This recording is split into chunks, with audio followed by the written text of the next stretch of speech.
We are in a recession. We have had 2 quarters of negative GDP growth. I don't know in what world we decided we wanted to change the definition that not only government, but financial markets have been using for 80 years now. We've called 2 negative quarters of GDP growth a recession. Why are we trying to change language now? Because of the economic policies by Joe Biden and Democrats in Congress that have brought forward a couple of things. Number one, an artificial labor shortage coming out of the pandemic.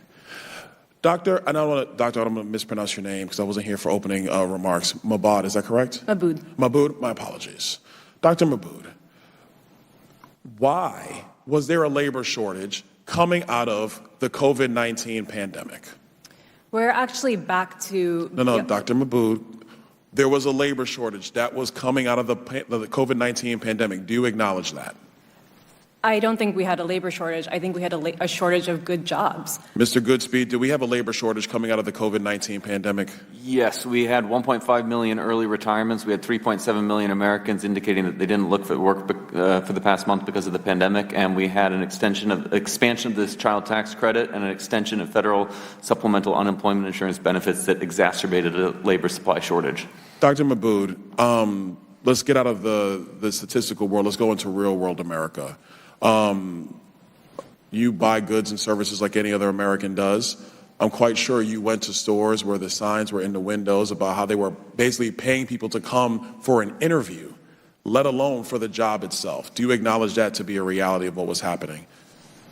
Yes, I also want to acknowledge that low job quality and low wages are a huge liability in our economy. I mean, last week's recently averted rail strike is an example of this, right? When you don't have workers who can come to work because they literally can't take a routine doctor's appointment, that's not the fault of that worker. That's the fault of the company that is driving down job. Dr. Mabood, do you acknowledge that if somebody is giving dollars, if they're given revenue, if they're given cash, and they don't have to exchange their labor for money in order to pay for goods and services, that lowers the productivity or the desire to actually go get working hours at a company, a firm, a shop, or whatever the case might be?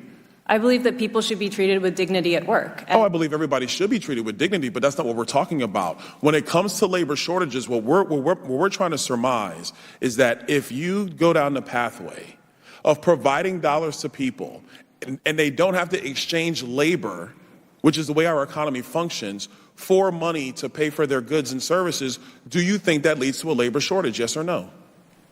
Like I said, I believe we're experiencing a shortage of good jobs, not a shortage of labor. And I think it's really critical not to blame working people for I'm not blaming prices. working people. What I would say is I'm blaming government policy. Because if you're given money without having to exchange it with labor, having to take your talents and abilities, and you're getting money as a result, it depends on the industriousness of the individual at that point. I'm not blaming anybody. If you're giving out free money, shoot, okay, cool. Most people are just going to go ahead and take it. We know this. But if you have a legitimate economic choice to make at your kitchen table, I can go work 40 hours or I can go work 20 hours and our living does not change.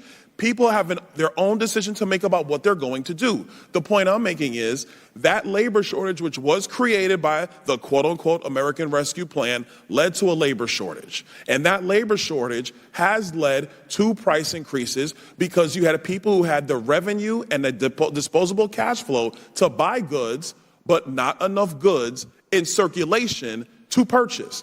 Mr. Goodspeed, is that an accurate assessment of what's happened in America since Joe Biden became president of the United States? Yes, I think that's a fair description. So, let's establish a couple things. Are prices up? Yes, they are. Electricity prices are up. Good prices are up. The only reason why gasoline prices are down is because the president's been basically buying down the price with releases from the Strategic Petroleum Reserve, which, by the way, that's coming to an end as well. We are in a recession. I think we've covered a lot here. Look, I understand the majority party's desire to try to put this on corporate America for raising prices. But if you do not have enough workers working, there's not enough goods produced. If there's not enough goods produced, but everybody still has money to go buy goods, the price of each unit actually goes up. That's how inflation is always created. More policies of the same is only going to lead us further down the road to perdition, which we are already on. With that, I yield back.